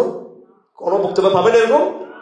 আর আমাদেরকে একটু চিন্তা, আমরা পড়াশোনা করার চেষ্টা করি, ওই সাপের লেজটা নিয়ে আমরা গণি, এটা করার সময় নেই আমাদের। সাপের লেজটা নিয়ে, সাপের মাথাকে চিনছি আমরা আরো বহুত আগে থেকে, ওইটাতে ইনশাল্লাহ ওষুধ দেওয়া চলতেছে, ঠিক আছে? সাপের মাথা আগে দুটো ছিল, এটা 20 শতাব্দীর পর্যন্ত বলে গেছেন একদম সরাসরি। যাই হোক, উনি বলছেন সাপের দুটো মাথা ছিল, একটা মাথা ছিল পূর্বে, একটা মাথা ছিল পশ্চিমে। উনি নিজে বলতেছেন যে পূর্বের মাথাটা আপনার একদম ছেঁচে মাথাটাকে একদম ধ্বংস করে দিয়েছে, আর কমিউনিজম আর দাঁড়াবে না। এখন সাপের আরেকটা মাথা আছে, ওই মাথা ধ্বংস না হওয়া পর্যন্ত এখানে ইসলামী রাষ্ট্রের স্বপ্ন, এটা অলিক স্বপ্ন, এটা দিবা স্বপ্ন আমাদের। এই জন্য আমার দ্বিতীয় পয়েন্ট হলো, দেশীয় পারপাস আমি বলছি টলারেন্সিতে যাওয়া যাবে না কোনোভাবে, খুব সাবধান থাকতে হবে। দ্বিতীয় পয়েন্টটা হলো, আমরা কেন শুধু দেশ করতেছি, আমরা শুধু কেন বাংলাদেশ ভাবতেছি, আমরা শুধু ডক্টর ইউনূস, শেখ হাসিনা, তত্ত্বাবধায়ক সরকার, নির্বাচন, এগুলো কেন ভাবতেছি? এগুলো সব তো বিদেশি শক্তি দ্বারা নিয়ন্ত্রিত, এটা সিস্টেমের একটা অংশ। বাংলাদেশের part of the world system, এখানে সবকিছু বিদেশি সিস্টেমের অংশ হিসেবে হচ্ছে। এখানে হাসিনা যে বিদায় নিল, কোথায় গেল? বিদেশ শক্তির আশ্রয় দেশে এখন আছে, কথা ঠিক কিনা? তো এই ক্রাইসিস তো ইন্টারন্যাশনাল ক্রাইসিস। হাসিনা তো বাংলাদেশে কোনো গর্ত লুকিয়ে নেই, একটা বিশ্বশক্তি ভারতের মতো একটা আঞ্চলিক বিশ্বশক্তির কাছে সে লুকিয়ে আছে এখন। এবং আরেকজন যেটা সামনে আসলো, তিনি কার সহযোগিতা আসছেন, তাও তো তার কাছে বিশ্বশক্তি এখানে আছে। সুতরাং বাংলাদেশের ক্রাইসিসকে বাংলাদেশের ক্রাইসিস হিসেবে দেখলে এটা ভুল হবে। এটা ওই সমস্ত বুদ্ধিজীবীরা আমাদের পড়ার চেষ্টা করিয়েন না। এগুলো রাষ্ট্রবিজ্ঞানের বাস্তব কথা, এগুলো জাতিরাষ্ট্রের নিজস্ব কোনো সক্রিয়তা নেই। এগুলো আন্তর্জাতিক ওয়ার্ল্ড ব্যবস্থার ফর্মুলজি হচ্ছে। বাংলাদেশের 71 সাল থেকে এই পর্যন্ত প্রত্যেকটা ঘটনার পিছনে বিদেশিদের ইন্ধন ছিল, বিদেশের স্পষ্ট সম্পৃক্ততা ছিল। বাংলাদেশের বিগত হাসিনা আমলে যতগুলো নির্বাচন হয়েছে, প্রথম নির্বাচনে ভারত স্পষ্ট এর পক্ষে ছিল। 14 সালের নির্বাচনে আমার স্পষ্ট মনে আছে, এবং তখন ভারত বলেছিল একটা নির্বাচন হয়ে যায়, তারপর আমরা আবার 1 বছর পর আবার নির্বাচন দিব। এবং তুফাইল সাহেব বলেছিলেন যে আমরা এই নির্বাচন করে আমরা বেশি দিন, আমরা 5 বছর থাকবো না। আমার এখনো মনে আছে, বিবিসির সাক্ষাৎকার দিয়েছেন যে আমরা 69 নির্বাচন দিব, 1 বছর পর হাসিনা তার কথা রাখলো না। তখন ভারতের সহযোগিতা হলো। এরপর 14 সাল থেকে যখন 18 সাল আসলো, তো আমরা দেখলাম যে নতুন কি হতে পারে। তখন আমার অনেক তথ্য আছে, প্রচুর তথ্য আছে। সেনাবাহিনীতে অনেক বন্ধু বান্ধবরা যারা আমাদের কারা টাকা খাইছেন তারা সব স্বীকার করছে আমাদের কাছে। আবার একজন টাকা খাই না, সে বলল আমি আমার আনসার টাকা আমি নৈতিক দায়িত্ব আমি টাকাটা খাই নাই আমি, কিন্তু আমার বসরা আমার বন্ধুরা কলিগরা সবাই টাকা খাইছেন। যাই হোক, ওগুলোর কথা সাহস করে কথা বলবেন, সাহস করে কথা বসে বলবেন, তাহলে ভয় পাবে। কথাটা আপনার ভয় পাবে না। এই 18 সালে চাইনার টাকা খাই আমাদের বাহিনীর লোকরা আওয়ামী লীগকে ক্ষমতায় বসাবে, এবং হাসিনা নির্বাচন সাথে সাথে আপনার চাইনা একদম স্বর্ণের ইয়ে দিয়ে তরুণ কি বলে এটাকে, মানে নৌকা দিয়ে হাসিনাকে বরণ করলো। তাহলে একটা ইলেকশন হামদাই দিল আমাদের উপরে ভারত, আর একটা হাম দিয়ে দিল আমাদের উপরে চাইনা। এরপরে এগুলো সব এগুলো বুঝতে হবে আমাদের এখানে। এই জন্য ক্রাইসিসের চরিত্র হলো, ক্রাইসিসের শব্দগুলো একটু অবৈধ টাইপের হয়ে যাচ্ছে, মাফ করবেন একটু এই যে শব্দ। এই জন্য হয়তো এই অবদ্ধদের, অসভ্যদের, বেহায়াদের, নির্যাতনকারীদের, আধিপত্যবাদী শক্তিদের জন্য এই যে কোনো ভালো শব্দ নাই আমাদের কাছে। এরা আমাদেরকে দর্শন করতেছে, ধর্ষণ। আমরা দর্শী না, আমরা দর্শনকে ধর্ষণ করতে হবে এদেরকে। দর্শন বললে এটা একটা স্মার্ট ভাষা আর কি। হান্দান হান্দান বললে এটা একটু মানে হয়তো এটা একটু অভদ্র গ্রাম্য টাইপের ভাষা হয়ে যায় আর কি। গ্রাম্য ভাষা বললে মানুষ রাজি নেই। ওই সেটাকে যদি র্যাপ বলা হয়, সেটাকে র্যাপ বা আমেরিকা র্যাপ, তখন সেটা বলতে না, এটা কোনো স্মার্ট ভাষা। এটা আমার ভাইয়েরা, এই যে প্রত্যেকটা নির্বাচনের চরিত্রগুলো দেখেন, আর এর আগে পরের বিষয়গুলো দেখেন। আমাদের শিক্ষা সিলেবাস, এটাকে আমাদের সিলেবাস, এটা কোন শিক্ষাবিদ প্রণয়ন করছেন? এটা আমাদের কোন রাষ্ট্রবিজ্ঞানে আমাদেরকে বিজ্ঞান পড়াচ্ছেন? এখানে কোন সলিমুল্লাহ সাহেব তৈরি করছেন, কোন ফরাদ মাজার আমাদেরকে রাষ্ট্রবিজ্ঞান তৈরি করে দিয়েছেন? এগুলো সব ফার্স্ট ইয়ারের কপি পেস্ট এগুলো হচ্ছে। আমাদের অর্থনীতি বলি, আমাদের শিক্ষা সিলেবাস বলি, আমাদের রাজনীতি বলি, নির্বাচন বলি, কোনটাই কিন্তু বাংলাদেশ থেকে নিয়ন্ত্রিত না। এটা নিয়ন্ত্রিত বাহির থেকে। সুতরাং যে ক্রাইসিসটার চরিত্র হচ্ছে গ্লোবাল চরিত্র, সেটাকে আপনি সলিউশন করতেছেন রিজনাল চরিত্র দিয়ে। এটা কখনো হবে না। এই জন্য আমার ভাইরা, এই বিশ্ব শক্তির মাথায় যতক্ষণ পর্যন্ত আমরা আঘাত করবো না, তাদের সাথে আন্তর্জাতিক ওয়ার্ল্ড ওয়াইড ওই পর্যায়ে যতক্ষণ তাদের সাথে বোঝাপড়া হবে না আমাদের সাথে, ততক্ষণ বাংলাদেশকে আমরা স্বাধীন করতে পারবো না। আমরা করে দিল এই শক্তি, সেই শক্তি যারা আজকে সিনোয়ারকে মেরে ফেললো, বাইতুল মুকাদ্দাসকে ছিনিয়ে নিয়েছে, আগামী দিন লড়াই পরিকল্পনা করতেছে, এরা এইভাবে মুসলিম বিশ্বকে, এগুলো আপনি অতীতের ইতিহাস বা ব্রিটিশ বিরোধী ইতিহাস, ব্রিটিশ যখন চলে যায়, কে বলছে ব্রিটিশ এখানে আমরা স্বাধীনতা, আমাদের গোড়াতেই গলত, আমরা গোড়াতেই গলত। আফগানরা মারিয়া পিটাইয়া দৌড়েছে এদেরকে, এটাকে বলা হয় স্বাধীনতা। এরপর ইরানের একটা বিপ্লব করছে, এটাকে স্বাধীনতা। এরপরে আপনার চাইনিজরা বলে, রাশিয়ানরা বলে একটা বিপ্লব ঘটেছে। আর ব্রিটিশ থেকে আমরা এটা ওদের সাথে দেন দরবার করে আমরা এটা বিজ্ঞানী রাষ্ট্র, এটা আমরা দেন দরবার করছি ওদের সাথে। কারণ ওরা যুদ্ধ করে যখন দুর্বল হয়ে গেল, তখন তখন এরাও চাচ্ছে রাষ্ট্র ছাড়ার জন্য। তখন মুসলিম লীগ, এরপরে কংগ্রেস আলাপ আলোচনা করে জাস্ট একটা পাওয়ার ট্রান্সফার করা হয়েছে, এটাকে নাম দিয়েছে আমরা স্বাধীনতা। গোড়াতেই গলত। আপনি আমাদের বয়ান তো অনেকের কাছে একটা জঙ্গিবাদী বয়ান মনে হইতে পারে, এবং আমাদের দুর্ভাগ্য, যে কোন শরীরের কথা বললো জঙ্গিবাদ, সবটা জঙ্গিবাদ। আমাদের কথাগুলোকে রাষ্ট্রবিজ্ঞানের জায়গা থেকে আপনারা মূল্যায়ন করুন প্লিজ। আসুন, তাহলে আমরা ক্রাইসিসটাকে চিহ্নিত করতে পারবো। ক্রাইসিসকে যত বেশি চিহ্নিত করতে পারবো, সমাধান তত বেশি বেরিয়ে আসবে। আপনারা যে বলছেন পুনর্গঠন, পুনর্গঠন করার জন্য পুনর্গঠন কেন হবে না, ওই জায়গাগুলো চিহ্নিত করতে হবে। হাজারো পুনর্গঠনের চমৎকার বয়ান এখানে নিয়ে আসেন। আমরা ঐক্য চাই, একটা কথা এখন ঐক্য চাই। কিসের ঐক্য? কার সাথে ঐক্য? কিসের ভিত্তিতে ঐক্য? আদর্শ কোথায়? আগে আদর্শ, তারপর ঐক্য। আদর্শ ঐক্য দিয়ে আমরা আরেক ধ্বংসের সাথে নিয়ে আসবো আমরা এখানে। আর আমি রাজনীতি করি, আমি সব খবর টবর রাখি, আত্মীয় স্বজন সব জায়গায় আছে আমাদের, আওয়ামী লীগের বিএনপি সব জায়গায়। এখন যেটা হচ্ছে, বিএনপি থেকে দূরত্ব সৃষ্টি করে ইসলাম পথে লোক দেওয়া হচ্ছে। এখন আর তোমরা লোক দিচ্ছে সাময়িক, আরেক খাদে বলতেছে এদেরকে জিন্দিগি দ্বারা তুমি জামাত ইসলামীকে, হেফাজত ইসলামকে, খেলাফত আন্দোলনকে এরা কি ক্ষমতা নিবে? এটা হচ্ছে একটা বিভক্তি তৈরি করা এবং আনুপাতিক নির্বাচন একটা ইয়ে দিচ্ছে। সেটা হলো আবার বিভিন্ন কমিউনিস্ট শক্তিদেরকে আনুপাতিক হারে নির্বাচনে তাদের জিন্দিগিতে কোনো কমিউনিস্ট বাংলাদেশের কোনো এলাকা থেকে নির্বাচিত হতে আসতে পারবে না। কিন্তু যেই এই বাম দলগুলো যখন আনুপাতিক হারে যখন বিষয়টা আসবে তখন 3, 4, 5, 7 আসন কিন্তু তারা পাবেই পাবে তারা কিন্তু এগুলো হচ্ছে আরেক চক্রান্ত, প্রথম আলোর এজেন্ডা। আমার ভাইরা, আমি খুব তাড়াহুড়ো করতেছি কথার মধ্যে, আমার সময় কম। আমি আপনাদেরকে যেটা বলবো সেটা হলো পয়েন্টগুলো। প্রথম কথা ছিল আমরা আগামী দিনে এই সংকট থেকে উত্তরণের জন্য নতুন চিন্তা এবং নতুন পুনর্গঠনের ক্ষেত্রে আমাদের হিম্মত করে টলারেন্সের যে নেফা, টলারেন্সের যে এজেন্ডা, একসাথে আমাদেরকে চলতে দেওয়া, এটাতে যে আমরা সন্তুষ্ট, এই সন্তুষ্টির জায়গা থেকে আমাদেরকে বেরিয়ে আসতে হবে। আমাদেরকে খুব সাবধান থাকতে হবে। আপনি সন্তুষ্ট হয়ে যাচ্ছেন যে আমাকে ওয়াজের স্পেস দিয়েছে, সন্তুষ্ট হয়ে যাচ্ছেন, আমাকে মাদ্রাসা করতে দিচ্ছে। ভাই, আপনাকে ধরেন আজকে যে সেমিনারটা কেন হলো, এটা তো টলারেন্স, কিন্তু এখানে কিন্তু নাচ গান হয়, কিন্তু এখানে নাকি না বলেন, হয় কিনা? এই জন্য এই সমস্ত অডিয়েন্স আমার কাছে খুব বেশি আমি আশাবাদী না। আপনাদের সবাইকে মসজিদ মুখী হতে হবে। প্রত্যেকটা মসজিদকে কোরআনের দাওয়াতের ঘাঁটি হিসেবে রূপান্তরিত করতে হবে। প্রত্যেকটা মসজিদ আল কোরআন দ্বারা স্ক্যান করতে হবে। আপনি আলেম না, কেউ আলেম না। সাহাবে কেরাম কি একবার দেওয়াত মাদ্রাসা পড়ে আসছিলেন? আজহার পড়ে আসছিলেন সাহাবে কেরাম? সাহাবে কেরাম কেউ আলেম ছিলেন? সাহাবে কেরাম রাসূলের কাছে শিখছেন। যতটুকু আলেম আপনাদের যারা শিক্ষিত ভাইদের আছে, আলহামদুলিল্লাহ আপনাদের মধ্যে অনেকে আছেন যারা এটা স্বীকার করতে হবে, যারা আলহামদুলিল্লাহ যথেষ্ট বুৎপত্তি রাখেন, জ্ঞান রাখেন। আলহামদুলিল্লাহ সুবোধ থাকবেন যারা সিনিয়র এবং বয়স্ক যারা আছে, এটা সুবোধ জাস্ট, কিন্তু কাজ আপনাকে করতে হবে, অ্যাকশন আপনাকে যেতে হবে। আপনি দারাজ দিবেন, আপনি আপনারা দারাজ দিবেন, আপনি দাঁড়িয়ে যাবেন। আমি বললাম আবার আপনাদের পিছনে আমরা আছি ইনশাআল্লাহ আজিজ। হ্যাঁ, আপনি দাঁড়িয়ে যাবেন। আপনি ইউনিভার্সিটি, আপনি হয়তো আপনি টিচার, আপনি ছাত্র, আপনি ব্যবসায়ী, আপনি দাঁড়িয়ে দারাজ দিবেন। দারাজে ভুল হলে বলবো যে আমাদের ভাই একটু ওই জায়গার মধ্যে সাহায্যটা একটু বলে দেবে, সমস্যা কথার কথায়। এখন আপনি কাজ করতেছেন না কেন? কেন দারাজ দিচ্ছেন না আপনারা? কেন সামনে আসতেছেন না? দায়ী হিসেবে সামনে আসুন। সাহাবা একরাম এরকম ট্রেডিশনাল আলেম ছিলেন না। সাহাবা একরাম জাহিলিয়াতে ঘুরে আসছেন। আমি ওই হাদিসটা পড়েছিলাম। এটা আমার 3 নম্বর পয়েন্ট আসতেছে সামনে কথাটা। তাহলে প্রথম কথা টলারেন্স থেকে বের হতে হবে। 2 নম্বর কথা, এই ক্রাইসিস থেকে বাংলাদেশকে আমরা ইসলামী বাংলাদেশ করতে চাইলে শুধু বাংলাদেশকে নিয়ে ভাবলে হবে না। বাংলাদেশের পিছনে যে স্থানীয় আন্তর্জাতিক যে গ্লোবাল শক্তি সম্পৃক্ত, ওই শক্তির কন্ট্রিবিউশন যেটা আছে ওইটা আপনার মাথায় রাখতে হবে। এবং তার জন্য খুব সেন্সিটিভ কথা বলে ফেলতেছে, এখানে বলাটা দরকার। তার জন্য আপনাকে তায়েফে মনসুরার এজেন্ডার সাথে একাত্ম হতে হবে। আপনাকে তায়েফে মনসুরা চিনতে হবে। আপনাকে যার যতটুকু সামর্থ্য, সেই সামর্থ্যের সাথে আপনাকে সম্পৃক্ত হতে হবে। হিজরতের মাধ্যমে হোক, ব্যয় করার মাধ্যমে হোক, আর্থিকভাবে হোক, যে কোনো, আপনাকে ওটা বারবার মাথায় রাখতে হবে। গ্লোবাল প্ল্যাটফর্মে যদি আমরা হেরে যাই, এই দেশীয় প্ল্যাটফর্মে কিন্তু আমরা হেরে যাবো, কিন্তু ভাইরা আমার হেরে যাবো আমরা কিন্তু। এই জন্য এই লড়াইয়ের ময়দান কিন্তু গ্লোবাল ময়দান। এই ময়দান আমাদেরকে জিততে হবে, আমাদেরকে যেভাবে জিততে হবে, দোয়া করতে হবে তাদের জন্য। নিজেকে মনে করবেন অন্তত মনস্তাত্ত্বিক ভাবে আমি সেই সংগ্রামের সৈনিক। আমি কোনোদিন এই দজ্জালের বাহিনী আপনাকে ছাড় দিবে না। এই গ্লোবাল এই সংগ্রামের সাথে সম্পৃক্ত হওয়া ছাড়া আপনাকে তারা জাদুর গণ্ডিতে রেখে আপনি কোনোদিন মুক্তির স্বপ্ন আপনি দেখতে পারেন না আপনি। 2 নম্বর। 3 নম্বর কথা যেটা বলে ফেলি সেটা হলো, এই আমাকে বলা হয়েছে যে জেনারেল শিক্ষিত এবং মাদ্রাসা শিক্ষিতদের প্রতি সমন্বয়ের বিষয়টা, ওই সম্পর্কে আমি হাদিসটা বলছিলাম। আমি এই পয়েন্টটা বলে আমি শেষ করে দিচ্ছি।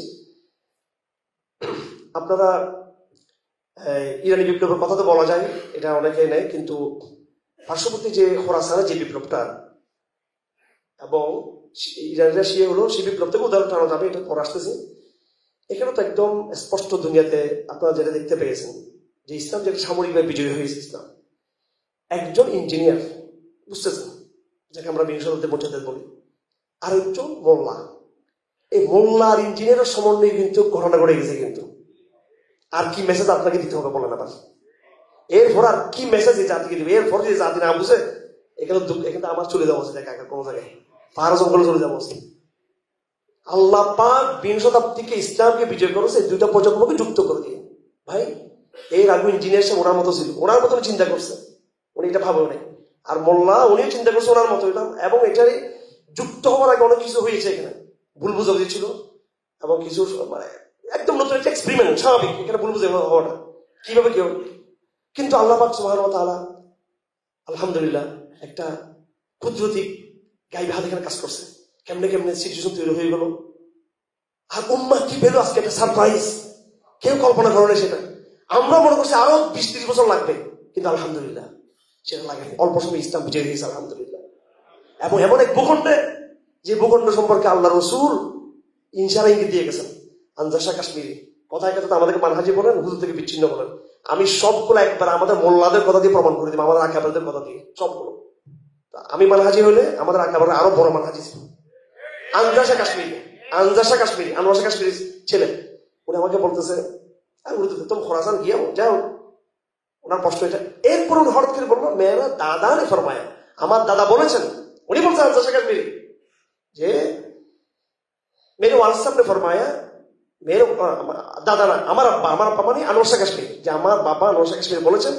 কাসেম নানুতুই রেফারেন্স দিয়ে বলতেছেন যে উনি বলছেন যে এই রাসূলুল্লাহ সাল্লাল্লাহু আলাইহি সাল্লামের ওনার একটা স্বপ্নের কথা আর কি, এটা এমন না যে একদম এই কোরআন হাদিসের বয়ান, এটা আকাবেরদের একটা মনের বিষয়টা আর কি। এটা কাশফ বা ইলহাম, যেটা ইলহাম কাশফ, এটারও কিন্তু একটা শরীয়ী দলিল না হলেও কিন্তু সেটা সহায়ক একটা শক্তি।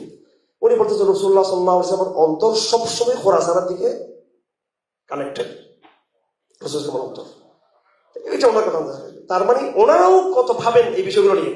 তা আল্লাহ পাক সুবহানাহু ওয়া তাআলা ইতিহাসের এমন একটা টার্নিং স্পেস এবং টার্নিং টাইমে আল্লাহ পাক দুটো প্রজন্মকে কি করেছেন, যুক্ত করে দিয়েছেন, ঠিক কিনা? দুটো প্রজন্ম যুক্ত করে একটা ইতিহাস তৈরি হয়েছে। এটা ঠিক যেভাবে রেবাতের ক্ষেত্রে, কাতাল ক্ষেত্রে হয়েছে, দাওয়ার ক্ষেত্রে এটা আরো বেশি জরুরি। এটা অনেকে মনে করে কাতালের ময়দানটা কঠিন, আসলে না, দাওয়ার ময়দানটা আসলে কঠিন, বেশি অনেক কঠিন দাওয়ার ময়দানটা। তো এগুলো এই যুদ্ধ করে একটা মূর্তি ভেঙে ফেলা সহজ, সমাজকে বুঝিয়ে এটাকে সমাজকে দিয়ে এটা অপসারণ করা, এটা বেশ টাফ একটা ব্যাপার সেটা, যে লড়াইটা আমরা বাংলাদেশে আছি। সেজন্য এই লড়াইয়ে প্রত্যেকটা প্রজন্ম হেরে যাবে। মোল্লা উইদাউট জেনারেল, জেনারেল উইদাউট মোল্লা, দুটো প্রজন্ম ধ্বংস হবে এখানে। এ প্রজন্মের কাছাকাছি আসতে হবে। হাদিস শরীফে আছে, রাসূলুল্লাহ সাল্লাল্লাহু আলাইহি ওয়াসাল্লামকে জিজ্ঞেস করা হয়েছিল আবু হুরায়রা হাদিস, আইয়ুন নাসি আকরাম, কারা বেশি সম্মানী সবচেয়ে? রাসূলুল্লাহ প্রথমে তাদের মনের কথাটা বুঝেন নাই, তো বলছেন সবচেয়ে সম্মানী হচ্ছে মুত্তাকি, সে সম্মানী। সাহাবায়ে বললেন না, আমরা সেটা জিজ্ঞেস করি নাই। রাসূলুল্লাহ দ্বিতীয়বার বুঝতে পারেন না তাদের মনের কথা, তো রাসূলুল্লাহ তাদের মনের কথাটা না বুঝে বলতে লাগলেন যে তাহলে ঠিক আছে, সম্মানী ব্যক্তি হচ্ছে ইউসুফ, তার বাবাও নবী, তার দাদাও নবী, দাদার আব্বাও নবী, তাহলে উনি সম্মানী। সাহাবায়ে বলছেন না, আমরা সেটাও জিজ্ঞেস করি নাই। তখন রাসূল চক্করে বুঝে গেছে তারা কি চাচ্ছে, তারা সমাজ সম্পর্কে জিজ্ঞেস করতেছে। তো রাসূলুল্লাহ বলছে, ও আচ্ছা, তোমরা তাহলে আরবের যে খনি সম্পর্কে তোমরা জিজ্ঞেস করতেছো, খিয়ারুহুম ফিল জাহিলিয়া খিয়ারুহুম ফিল ইসলাম। এবার ফ্রম জাহিলিয়া, যে সমাজ জাহিলিয়াতে ঘটে আসছে, বর্তমানে আমরা আলহামদুলিল্লাহ অনেক ভাইদের সাথে, বন্ধুদের সাথে দাওয়াতের সম্পৃক্ততা আছি। এমন এমন জায়গা থেকে, আমি আগের বার কারাগার থেকে আসার পর এক জোয়ার দেখছি, এবার কারাগার থেকে আসে আরো ডাবল জোয়ার দেখতেছি আমি। এই জোয়ারটা তো কই মাদ্রাসা আগে থেকে ছিল, 13 সালে তার ইতিহাস সৃষ্টি করেছে কই মাদ্রাসা বলা হয় সাতটা চত্বরে। এই জোয়ারটা যেটা 16 সালে কারাগার থেকে বেরিয়ে দেখলাম, 23 সালে কারাগার থেকে যেটা বেরিয়ে দেখলাম, আমার সাথে যারা ইনভলভ একদম, এমন এমন বোনেরা, এমন এমন আলহামদুলিল্লাহ এমন এমন ভাইয়েরা, এমন এমন জায়গা থেকে আপনি কল্পনাও করতে পারবেন না। ওই সমস্ত জায়গা থেকে তারা ইসলামকে ওই পন্থাই বিজয়ের স্বপ্ন দেখে, ওরা কিন্তু একেবারে এমন জায়গায় ছিল যে একবার দুনিয়ার সবচেয়ে হাই প্রোফাইল ধ্বংসের নষ্টালের জায়গাগুলো, ওখান থেকে তারা এতটা বেশি বিশুদ্ধ চিন্তা করতেছেন, এই বিশুদ্ধ চিন্তা অনেক আলমও করতে পারেন না, সাহসটা তাদের, ওনারা সেটা চিন্তা করতেছেন। এবং ইসলাম, আমার পরিকল্পনায় বাংলাদেশ বিজয়ী হবে না, আমি ওই মাস্টার মাইন্ড, এটা একটা ভুয়ো শব্দ বাংলাদেশে, কারো মাস্টার মাইন্ড নিয়ে ইসলাম বিজয়ী হবে না। ইসলাম এমন এক স্প্রিঙ্গের মধ্যে ছড়িয়ে পড়তেছে, কোথায় ছিল আমি জানি, কিন্তু ছড়িয়ে পড়তেছে, কিন্তু সেটা হাই প্রোফাইল বলি, লো প্রোফাইল বলি, মিডল প্রোফাইল বলি, ছড়িয়ে পড়তেছে জায়গা মতো। ওই জায়গাটা কিন্তু একটা বিপ্লব ঘটে দেবে আগামী দিনে বাংলাদেশ ইনশাআল্লাহ। এবং এই যে স্বৈরাচার বিরোধী আন্দোলনে একটা মনস্তাত্ত্বিক একটা ঘটনা আছে, যেটা আমরা অনেকে জানি না, শুধু ছাত্রদের এটা আন্দোলন, এই আন্দোলনের পিছনে কিন্তু তরুণদের যে বিরাট একটা অংশ ইসলাম পড়তে ছিল। এবং এই আন্দোলনের সাথে সম্পৃক্ত হয়েছিল কারা? সম্পৃক্ত হয়েছিল কারা? আমি বললে তো আপনি বিশ্বাস করবেন না, পিনাকি বললে বিশ্বাস করবেন, কিন্তু পিনাকি বলার আগে আমি বলছি আমার কথা কেউ না, গরিব তো বুঝতে কথা শুনতে জানি কেউ, এটা গরিব গরিব মনে, এই দিন কথা মনে করে এটাকে পিনাকি শুন। আর পিনাকি তো জানি না তার কত কমিউনিকেশন। আমরা দাওয়াতের কাজ হিসেবে অনেক আসে, আমাদের অনেক ফোন আসে আমাদের কাছে, অনেক বিষয় আমরা হয়তো চলে আসি ইনফরমেশন আমাদের কাছে। এই হাসিনা পতনের সাথে একমাত্র ইসলামের পার্সপেক্টিভ থেকে তরুণ সেনাবাহিনীর অফিসার একবার যুক্ত ছিল এর সাথে। ক্যাপ্টেনরা বলে দিয়েছে আমরা গুলি চালাবো না, সৈনিকরা বলেছে গুলি চালাবো না, মেজররা বলে দিয়েছে আমরা গুলি চালাবো না আমরা। তারপরে উনি চিন্তা করলেন যে ওয়াকার সাহেব অন্যরার ঘটনা তো অন্যটা। অথচ আমার আপনজনদের মধ্যে এমনও আছেন যারা একবারে 2-3 জনের মধ্যে আছেন এরকম ফেনামেন, এরকম যারা একদম আমাদের পারিবারিকভাবে বন্ধুদের সাথে যুক্ত, এরকম একজন ছোটবেলা থেকে আমরা বড় হয়েছে একসাথে, এরকম এরকম আছেন, একবার টপ হাই টপের মধ্যে আছেন। কিন্তু ওরা কিন্তু আবার ভিন্ন চিন্তা করে, ওরা চিন্তা করে আবার একটু হাজিরার পক্ষে পক্ষে চিন্তা করে, ভারতের পক্ষে পক্ষে চিন্তা করে। কিন্তু আমি বললাম যে কি রে, এরা এত শক্তি, এত বড় জায়গা আছে, কিন্তু আলহামদুলিল্লাহ শক্তির মূল জায়গা কিন্তু এরা। শক্তির মূল জায়গা হচ্ছে তরুণদের যে চেতনা। এই তরুণদের চেতনা এখন দুটো জায়গায় তৈরি হয়েছে, কলেজ বিশ্ববিদ্যালয়ে, এই জন্য নাস্তিকদের মাথা খারাপ। আরেকটা ইদানিং প্রকাশ করছে, সেটা হচ্ছে আলহামদুলিল্লাহ বাংলাদেশ সেনাবাহিনীতে। আলহামদুলিল্লাহ আবার সরকারকে বলে দিচ্ছি, এইটা নিয়ে আবার হিজবুত তাহরিরের মতো অভিযোগ আসবে যে এরা আবার কি গণবিপ্লব খরচ পাইছে, আমরা বিশ্বাস করি না। কারোর সাথে কোনো গোপন টেলিফোন হবে না, কারোর সাথে কোনো গোপন উস্কানিয়ে দিব না। আমাদের বয়ান স্পষ্ট থাকবে, সব তরুণদেরকে আমরা শরীরের পথে আহ্বান জানাচ্ছি, সব তরুণদেরকে, সেই তরুণ সেনাবাহিনীর হোক পুলিশের হোক, স্পষ্ট আহ্বান জানাবো যে আপনার ধীরে ধীরে ধাপে ধাপে আপনারা তৌহিদের জাগরণকে আপনারা বিকশিত করেন, তৌহিদের খেলাফতের প্রশ্নে, আবার আগামীদের ইসলাম ইজ অনলি সলিউশন, এইদিকে আপনারা এগিয়ে আসুন। এটা কোনো কনস্পাইরেসি নেই, এটা স্পষ্ট বক্তব্য আমাদের, এবং সেটা হোক, আমরা সেটা আশা করি। আমার এই তিনটা পয়েন্ট আমি আপনাদেরকে বললাম। প্রথম কথা, আমরা আগামীতে কোনো টলারেন্সের এজেন্ডা যাবো না। আমরা আপসহীন দাওয়া, আপসহীন তৌহিদের বিষয়ে থাকার চেষ্টা করব, এবং বাংলাদেশের এই সংকটটাকে আমরা নিচকে এটাকে আঞ্চলিক সংকট মনে না করে এটাকে বৈশ্বিক সংকট অংশ মনে করবো। নম্বর 3, আমরা যেটা আমাকে বিষয় দেওয়া হয়েছে, এই দুই জেনারেশনের কিভাবে কি মিল হতে পারে, কিভাবে কাজ হতে পারে, এটার জন্য একটা চেতনা এখানে আছে। বাকি দুই পক্ষেরই এখানে একটু সমস্যাগুলো আছে। এখানে এক পক্ষ আর পক্ষকে বুঝতে পারতেছে না আসলে মন, এক পক্ষ আর পক্ষের মন। এখানে অনেকে, আমাদের পক্ষে আমরা ক্লিয়ার, আমাদের ভাইরা যারা আছেন ওনারা আমাদের ক্লিয়ার। বাকি বৃহত্তর ওলামা সমাজ আর বৃহত্তর জেনারেল সমাজ, এদের মধ্যে এখন একটা বিশাল গ্যাপ রয়ে গেছে, বিশাল গ্যাপ রয়ে গেছে। এই গ্যাপটা কিন্তু দূর হওয়া দরকার, সেটার জন্য ঘন বসতে হবে। এবং সর্বশেষ কথা, আস্তে আস্তে বলতেছিলাম, এখানে খুলনার আমাদের জহির ভাই আছেন, এখানে অনেক চিন্তক মানুষ, তিনি আজকে আলোচনা হিসেবে থাকলে ভালো হইতো, কিন্তু যাই হোক আমাদের সময় তো কম। সেটা হলো, আমরা যে যতই চিন্তা করি না কেন, আমরা জনগণকে বলি ইসলামিক সলিউশন, জনগণকে বলি শরিয়া সলিউশন, ইসলাম সলিউশন। আমরা যারা দায়ী, আমরা যারা সংগঠন করি, আমরা কিন্তু আবার অবশ্যই ইসলামিক রুলসকে ফলো করি না। জমা, এমারা, বায়া, এই বিষয়গুলো কিন্তু আগে আমাদের মধ্যে ঠিক করতে হবে। আমাদের মধ্যে অবশ্যই এই অঞ্চলে একজন আধ্যাত্মিক, একজন মুরব্বী আমাদেরকে বের করে আনতেই হবে, আমাদেরকে আনতেই হবে। এটা ছাড়া আমরা হাজারো কাজ করবো, 50টা সেমিনার করবো, 50,000 সেমিনার করবো, এটা বাতাসে কিন্তু ভেসে যাবে। কিন্তু এটা ইমাম থাকবে, কিন্তু এটা আল্লাহ পাক এটাকে হেফাজত করবেন। এটাকে আপনি ইমাম নেই, আমরা সবাই আলোচনা, কে কার ইমাম এখানে? হ্যাঁ, আপনি বলবেন না আবার হারুন সাহেব মনে হয় এখানে আবার আমি মহিনার জন্য স্বপ্ন দেখতেছে। একটা আমার গুতাইতে বেশি, খুব গুতাইতে সে আমার ছাত্র সমতুল্য, গুতাইতে আল্লাহ তাকে আজকে পথ স্পষ্ট করে দিল। এগুলা আমি ভাই আমার মাফ করবো, আমি কথা এইভাবে বলি। আমি যখন প্রথমে এমআরআই কনসেপ্ট দিলাম, জমার কথা বললাম, এগুলো আমি বুঝে শুনে দিছি, এগুলো সমস্ত বিষয়ের সাথে সমন্বয় করেই দিছি আমি। এরপর আমি কখনো উস্কানিমূলক গণতন্ত্রবাদী যারা করে, আমি এটাকে নসিহার ভাষায় কথা বলি। কোন বাড়াবাড়ির পরিণাম শুভ হবে না, এটা মনে রাখবেন। একটা সত্য কথা যদি আপনি বাড়াবাড়ি করেন, সেটাও কিন্তু খারাপ হয়ে যাবে। বাবুনগর গেলাম, যাওয়ার পরে নিরহভাবে আমরা বললাম, হুজুর আপনি আমাদের, আমি বলি না পুরো বাংলাদেশের, আপনি আমাদেরকে ইয়ে করো। এটা কেমনে কিছু কথা এখানে ভাইরাল হয়ে গেলো ফলাফানদের কারণে। সবচেয়ে আঘাত করেছে যে ছেলেটাকে, আমি মনে করেছিলাম যে সে আমার প্রতিনিধিত্ব করবে, যেহেতু ভালো মেধাবী ছাত্র ছিল, ও বানাই দিল এটা আইএসের বায়াত। ঠিক আছে, আমি বুঝলাম যে আসলে সে আসলে দাওরা পর্যন্ত ভালো করে পড়ছে, দাওরার পরে 8-10 বছর 20 বছর পড়তে হয়। কিসের পরে? দাওরা পরে অনার্স মাস্টার শেষ হওয়ার পরে এরপরে আরো 10 বছর পড়তে হয়। এই সুযোগটা সে পায়নি। আর আমাদেরকে চীনে মানুষ অনেক পড়ে। দাওরা পাস করছি 94-তে, সব পড়ালেখা শেষ করছি সব মিলিয়ে প্রায় 2001-এ। এই 2001 থেকে 2013 পর্যন্ত আমাদের কেউ চিনে নেই, কেউ চিনে না আমাদেরকে। আমাদের 10টা বছর 15টা বছর গেছে একবার শুধু একাডেমিক পড়াশোনা গেছে। এবং আরেকটা জিনিস আপনাদের বলি, সোহবতের বিষয়টা আছে। সোহবতের এটা একটু মোটিভেশন টাইপের কথাবার্তা হয়ে যাচ্ছে, সেমিনার টাইপের কথা না, মোটিভেশন বলো। বড় বড় তো সোহবত লাগবে আপনাকে, যারা একদম দিনকে বুঝে, শরীয়তকে বুঝে, হার লাইনে, রেবাতের লাইনে, ফেতার লাইনে, দাওয়াতের লাইনে, ফেকার লাইনে শেখদের সোহবত লাগবে। তারা বলে দিবে কোথায় কি করতে হবে না করতে হবে, সব বলে দিবে, বুঝিয়ে দিবে তারা।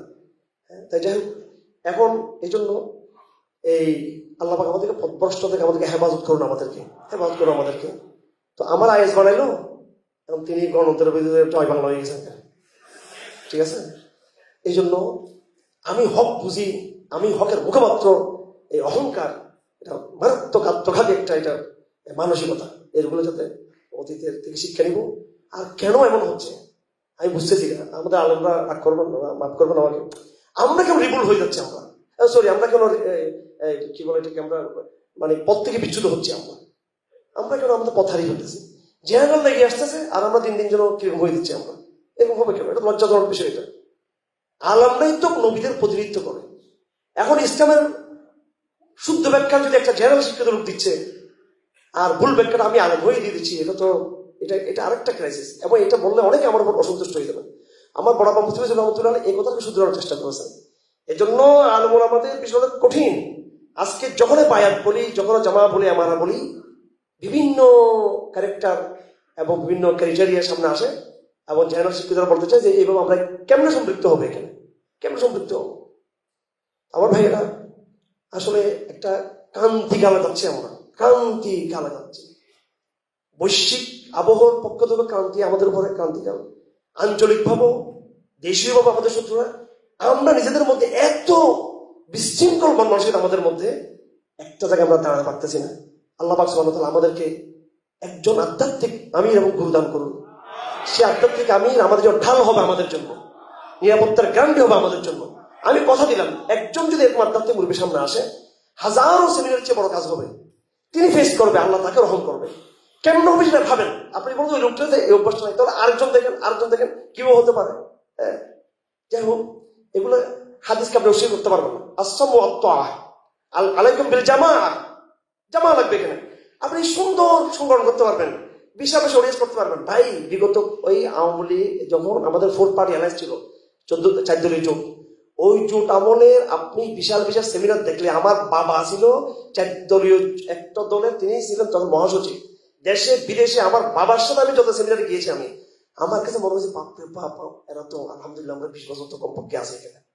আমার কাছে এরকম মনে হয়েছিল, 20 বছর হলো কমপক্ষে 2-3 টার্ম আমরা এখানে কল্পনাও করি নাই এই 4 পার্টি অ্যালায়েন্স 4 দলীয় জোটের পতন 5 বছর মাথায় হয়ে যাবে, এরকম আমার কল্পনাও করি।